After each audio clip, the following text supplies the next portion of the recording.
आप सुन रहे हैं समाचार एजेंसी ऑफ इंडिया की साई न्यूज में ऑडियो बुलेटिन। नमस्कार, आप सुन रहे हैं समाचार एजेंसी ऑफ इंडिया में मंगलवार 18 अगस्त का राष्ट्रीय ऑडियो बुलेटिन। अब आप शरद खरे से समाचार सुनिए। लगभग 4 दशक सर्वोच्च न्यायालय और राष्ट्रीय हरित अधिकरण एनजीटी की निगरानी के बाद भी सबसे पवित्र माने जाने वाली गंगा नदी अब तक स्वच्छ नहीं हो पाई है। अब इसे गंभीरता से लेते हुए अधिकरण ने नदी के कायाकल्प के लिए राज्यों में बनी समिति आरआरसी को गंगा को कम से कम लोगों के नहाने लायक बनाने के लिए कार्य योजना तैयार करने और उसे सख्ती से लागू करने को कहा है। एनजीटी प्रमुख न्यायमूर्ति ए.के. गोयल की अगुवाई वाली पीठ ने इसके लिए नदी के पानी में बायो ऑक्सीजन डिमांड बीओडी, मलमूत्र से फैलने वाली कैलिफॉर्म बैक्टीरिया की मात्रा और अन्य प्रदूषक तत्वों को कम करने और अन्य आवश्यक कदम उठाने का आदेश दिया है। कोविड-19 वैक्सीन की डील करने के लिए भारत सरकार एक्टिव हो गई है। देश में 3 वैक्सीन का ट्रायल तो चल ही रहा है, उनके अलावा 2 और कंपनियों यानी कुल 5 फार्मा कंपनियों से बात हुई है। उनसे कहा गया है कि 3 दिन के भीतर इसका रोड मैप दें। अगर उनकी वैक्सीन को मंजूरी मिलती है तो कितनी जल्दी और किस कीमत पर वैक्सीन तैयार करके वे दे सकते हैं। अमेरिका, ब्रिटेन, यूरोपियन यूनियन की तरह भारत ने अभी तक किसी कंपनी से डील नहीं की है, मगर टीका हासिल करने की कोशिश में भारत जुट गया है। वर्ल्ड हेल्थ ऑर्गेनाइजेशन ने कहा है कि देशों को कोरोना वायरस वैक्सीन का इंतजार नहीं करना चाहिए। WHO के western pacific regional director Takeshi Kasai के अनुसार देशों को कोविड-19 के प्रति अपने रेस्पॉन्स को बेहतर करने पर ध्यान देना चाहिए। उन्होंने कहा कि वैक्सीन पर ज़्यादा निर्भर न रहें, क्योंकि शुरुआत में ज़्यादा डिमांड के चलते उसकी पर्याप्त सप्लाई नहीं हो पाएगी। छत्तीसगढ़ में रायपुर जिले की पुलिस ने एक स्थानीय चैनल के पत्रकार की शिकायत पर सोशल मीडिया फेसबुक की नीति निदेशक अंखी दास और 2 अन्य के खिलाफ मामला दर्ज किया है।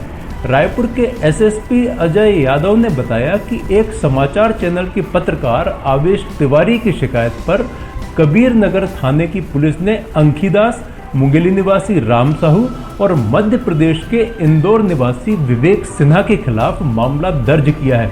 इससे पहले फेसबुक की अधिकारी अंखी दास ने दिल्ली पुलिस में शिकायत की थी कि उसे ऑनलाइन पोस्ट के माध्यम से धमकी दी जा रही है। अंखी दास ने शिकायत में रायपुर निवासी आवेश तिवारी पर भी आरोप लगाया था। आवेश तिवारी ने अंखी दास के खिलाफ शिकायत में कहा है कि उन्होंने अमरीकी अखबार वॉल स्ट्रीट जर्नल में प्रकाशित एक खबर को लेकर 16 अगस्त को फेसबुक में एक पोस्ट लिखा था। इस पोस्ट में अखबार की खबर और उसमें प्रकाशित फेसबुक की नीति निदेशक अंखी दास को लेकर की गई टिप्पणियों का जिक्र था, जिसमें साफ कहा गया है कि अंखी दास लोकसभा चुनाव के पूर्व फेसबुक के राजनीतिक हित के लिए तमाम तरह की हेट स्पीच से जुड़ी पोस्ट को न हटाने के लिए अपने अधीनस्थों पर दबाव डाल रही थी। स्वयंभू स्वघोषित धर्मगुरु नित्यानंद पहले तो अपने ऊपर लगे रेप के आरोपों और शादीवियों के साथ वायरल वीडियो के लेकर चर्चा में रहा। इन दिनों वह अपने देश कैलासा को लेकर चर्चा में एक बार फिर आ गया है। रिपोर्ट्स के मुताबिक यहाँ उसने खुद का रिजर्व बैंक भी बना लिया है। गणेश चतुर्थी के दिन इस बैंक का कामकाज आरंभ होगा और नित्यानंद के बसाए देश कैलासा की करेंसी की घोषणा की जाएगी। हाल ही में जारी एक वीडियो में नित्यानंद ने बताया कि यह बैंक और कैलासा की इकोनॉमिक पॉलिसी पूरी तरह तैयार है। वीडियो में वह कहता है कि गणपति की कृपा से हम जल्द ही रिजर्व बैंक ऑफ कैलासा से जुड़ी सारी डिटेल्स साझा करेंगे, यह पूरी तरह तैयार है। उसने आगे बताया कि हमने एक देश के साथ MOU साइन किया है जो रिजर्व बैंक ऑफ कैलासा को होस्ट करने के लिए तैयार है। क्रिकेटर रोहित शर्मा और पहलवान विनेश फोगाट सहित 4 खिलाड़ियों को पुरस्कार चयन समिति ने राजीव गांधी खेल रत्न के लिए चुना है। अगर रोहित शर्मा ये अवार्ड पाते हैं तो वे यह सम्मान पाने वाले 4थे क्रिकेटर होंगे। उनसे पहले सचिन तेंदुलकर, महेंद्र सिंह धोनी और विराट कोहली को यह सम्मान दिया जा चुका है। देश में खेलों के क्षेत्र में दिए जाने वाले सर्वोच्च सम्मान के लिए रोहित और विनेश फोगाट के अलावा table tennis player Manika Batra, paralympian Mariyappan Thangavelu के नाम की भी सिफारिश की गई है। कोरोना प्रभावित महाराष्ट्र के पुणे में लोगों में संक्रमण चेक करने के लिए सीरो सर्वे कराया गया। इस सर्वे में पुणे के 51.5% निवासियों के शरीर में एंटीबॉडी पाया गया। नतीजे चौंकाने वाले हैं, क्योंकि शरीर में कोविड-19 की एंटीबॉडी होने का मतलब है कि शख्स संक्रमित हो चुका है। इसका मतलब यह है कि शहर के आधे से अधिक लोग संक्रमित हो चुके हैं। पुणे में महामारी और सीरम सर्विलांस कोविड-19 की स्टडी नगर निगम के तहत 5 प्रभावित इलाकों से 1644 सैंपल लिए गए थे। इन इलाकों में पॉजिटिविटी की दर 36.1% से 65.4% के बीच रही। भवानीपेट वार्ड के तहत आने वाले लोहिया नगर, कासीवाड़ी इलाकों में कोरोना संक्रमण सर्वाधिक रहा। यह स्टडी पुणे नगर निगम और भारतीय विज्ञान शिक्षा एंड रिसर्च इंस्टीट्यूट ने मिलकर की। शरीर में SARS-CoV-2 के मुकाबले IgG एंटीबॉडी की मौजूदगी का पता लगा है।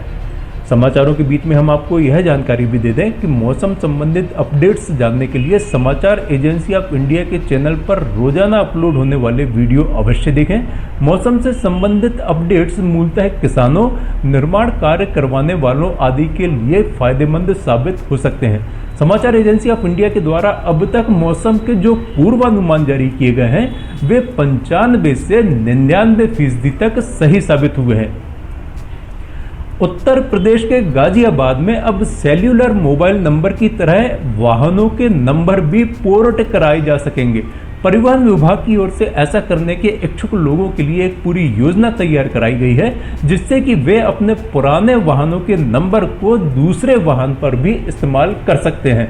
परिवहन विभाग के अधिकारियों के मुताबिक यदि किसी का पुरानी गाड़ी का नंबर है और वह उसे नई गाड़ी पर लाना चाहता है तो उसके द्वारा 25,000 रुपये अदा किए जाने पर वह नंबर नई गाड़ी पर मिल जाएगा। अधिकारियों का कहना है कि यदि किसी वाहन का VIP नंबर है तो वर्तमान के उस VIP नंबर के बेस प्राइस का अतिरिक्त 20% देना होगा। कार का नंबर कार पर और बाइक का नंबर बाइक पर ही ट्रांसफर होगा। इन सभी प्रक्रियाओं को क्षेत्रीय परिवहन कार्यालय की मदद से पूरा किया जा सकेगा। छत्तीसगढ़ के सरगुजा जिले की पुलिस ने इस वर्ष मार्च में पुलिस और नक्सलियों के बीच मुठभेड़ को लेकर सोशल मीडिया में आपत्तिजनक पोस्ट डालने के आरोप में स्थानीय पत्रकार के खिलाफ मामला दर्ज कर लिया है। सरगुजा क्षेत्र के पुलिस महानिरीक्षक रतन लाल डोंगी ने सोमवार को बताया कि पुलिस ने उक्त मामले में रविवार को मनीष कुमार सोनी के खिलाफ मामला दर्ज किया है। पुलिस अधिकारी ने बताया कि सोनी ने इस वर्ष मार्च में फेसबुक पर एक पोस्ट लिखा था। इसके बाद पार्षद आलोक दुबे ने सोनी के खिलाफ पुलिस में शिकायत की थी। मामले की जांच के बाद सोनी के खिलाफ मामला दर्ज कर लिया गया। चीन में तैयार हो रही कोविड-19 वैक्सीन इस साल के आखिर तक बाजार में आम लोगों तक पहुंचने की उम्मीद है। चीन की सरकारी मीडिया ने मंगलवार को बताया कि साल के अंत तक आने वाली इस वैक्सीन की कीमत लगभग 10,000 रुपये से ज़्यादा यानी 1,000 युआन होगी। द गुआंगमिंग डेली ने China national pharmaceutic group Sinopharm के ग्रुप चेयरपर्सन लियू जिंगझेन का हवाला दिया है, जिसमें उन्होंने कहा है कि तीसरे चरण के क्लिनिकल मान ट्रायल और आवश्यक मार्केटिंग की प्रक्रिया दिसंबर तक पूरी करने के बाद 1 यूनिट वैक्सीन का उत्पादन आरंभ कर देगी। लियू ने कहा कि इसकी कीमत बहुत ज़्यादा नहीं होगी। ऐसी उम्मीद है कि एक खुराक की कीमत कुछ 100 युआन होगी और 2 खुराक की कीमत 1,000 युआन से कम होगी।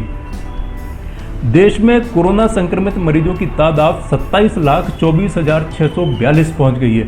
इसमें से सक्रिय मरीजों की तादाद 6,74,064 और रिकवर्ड मरीजों की तादाद 19,97,918 है। इस बीमारी से हुई मृत्यु का आंकड़ा 52,153 हो गया है। जिन राज्यों में कोरोना संक्रमितों के एक्टिव मरीजों की तादाद 10,000 से अधिक हो गई है, उनमें महाराष्ट्र में सर्वाधिक 1,55,268 एक्टिव मरीज हैं। इसके बाद आंध्र प्रदेश में 85,130 एक्टिव मरीज, कर्नाटक में 80,641 एक्टिव मरीज, तमिलनाडु में 54,122, उत्तर प्रदेश में 50,893, बिहार में 28,576, पश्चिम बंगाल में 27,402, असम में 22,733, तेलंगाना में 21,024, उड़ीसा में 20,338, केरल में 15,891, राजस्थान में 14,462, गुजरात में 14,337, पंजाब में 11,653, दिल्ली में 10,852 और मध्य प्रदेश में 10,232 एक्टिव मामले हैं। आप सुन रहे थे समाचार एजेंसी ऑफ इंडिया में मंगलवार 18 अगस्त का राष्ट्रीय ऑडियो बुलेटिन। बुधवार 19 अगस्त को एक बार फिर हम ऑडियो बुलेटिन लेकर उपस्थित होंगे। यदि आपको ये ऑडियो बुलेटिन पसंद आ रहे हो तो आप इन्हें लाइक, शेयर और सब्सक्राइब अवश्य करें। अभी आपसे अनुमति लेते हैं। नमस्कार। आइए हम आपको बताते हैं समाचार एजेंसी ऑफ इंडिया के चैनल को आपको किस तरह सब्सक्राइब करना है। समाचार एजेंसी ऑफ इंडिया के चैनल को सब्सक्राइब करने के लिए आप सबसे पहले ब्राउज़र खोलिए, या तो आपके पास यूट्यूब होगा, यूट्यूब को खोलिए। यूट्यूब में आप सर्च करिए, सर्च बटन पर टाइप कीजिए LIMTY स्पेस दीजिए KHARE। जैसे ही आप ये करते हैं ये आपके सामने खुल जाएगा। इसके खुलने के बाद आप देख सकते हैं यहाँ पर साई SAI आपको ये दिखाई दे रहा है। लाल रंग का जो बटन आपको ये दिख रहा है लाल रंग का, इसको आप क्लिक करिएगा। जैसे ही आप इसको क्लिक करते हैं इसका रंग लाल नहीं रह जाएगा। इसके बाद दाएं कोने पर जाइए, दाएं कोने पर ऑल पर्सनलाइज नन, इसमें आप ऑल को क्लिक कर दीजिए। जैसे ही आप ऑल पर्सनलाइज बटन को प्रेस करेंगे, ऑल बटन दबाएं। जैसे ही आप ऑल बटन दबाते हैं आप इस चैनल को सब्सक्राइब कर देते हैं। इसके बाद आप देखेंगे यहाँ पर सब्सक्राइब वाला बटन आपको लाल नहीं दिखाई देगा।